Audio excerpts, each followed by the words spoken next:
প্রিয় দর্শক, আসসালামু আলাইকুম। আশা করি ভালো আছেন।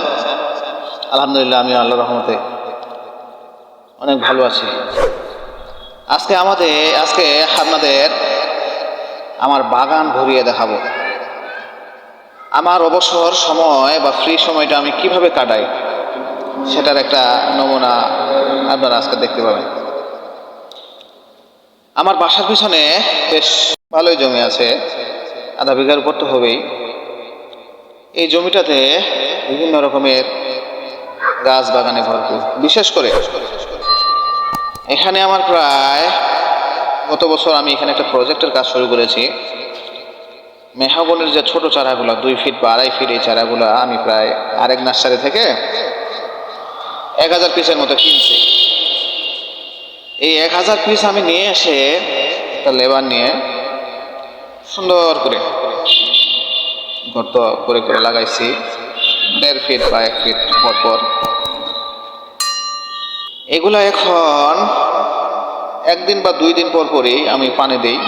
প্রথম লাগানোর 15 দিন বা 20 দিন পর আমি সার দিয়েছি। এগুলো লাগানো প্রায় 3 থেকে 4 মাস তো হয়ে গেল।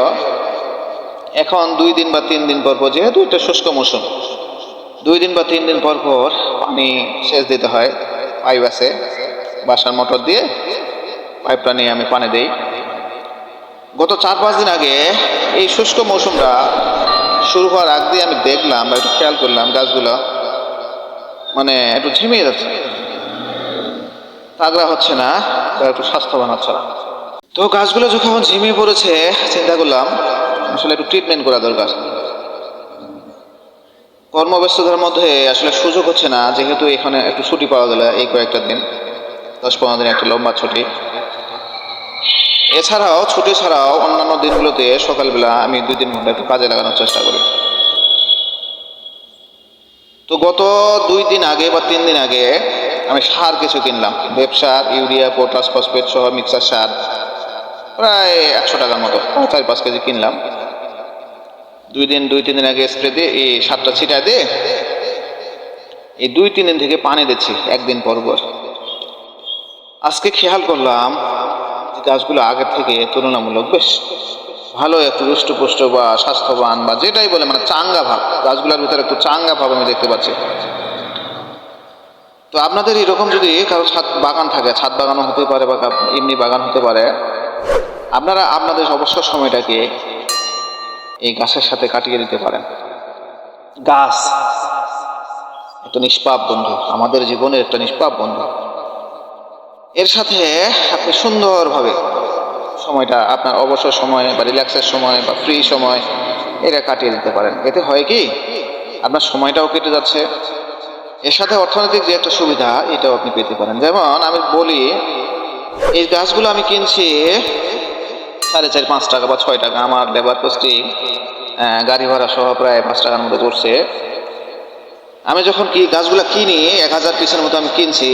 আরও কেনা দরকার ছিল, ওই সময় আসলে টাকা ছিল না, টাকা কম ছিল, এই জন্য। আর ওই নার্সারিতে, যে নার্সারি থেকে কিনছি ওরও গাছ ছিল না, এই জন্য 1000 পিসই নেওয়া হয়েছে। এই 1000 পিস নেওয়ার পরে আমার প্রায় 1000 টাকার মতো খরচ হয়েছে, 4 কি 4,500 টাকার মতো খরচ হয়েছে। তো এখন আমি যেটা খেয়াল করতেছি, এই গাছগুলো আপনার এখন প্রায় 4 ফিট, কোনো কোনো গাছ 5 ফিটও হয়ে গেছে। আমি আশা করছি সামনে বর্ষা মৌসুমের আগ দিয়ে বড় বড় যে সাইজটা, এটা হলো যে 7-8 ফিট হয়ে যাবে। এখন যদি আমি একটু ভালোভাবে পরিচর্যা করতে পারি, 7-8 ফিট হওয়ার পরে বড় সাইজের গাছটা আমি বেছে দিতে পারবো প্রথম চালানে। এটা তখন আমার রেট পড়বে প্রায় খুব কম হলে 20 টাকা করে আমি পার কেজি বেচতে পারবো। এতে একটা সুবিধা হলো, আমার অর্থনৈতিক একটা সাপোর্ট আসলো, আমার অবসর সময়টা কেটে গেল। আর একটা বিষয়, আপনি শরীরচর্চা করার সুযোগ পাচ্ছেন না।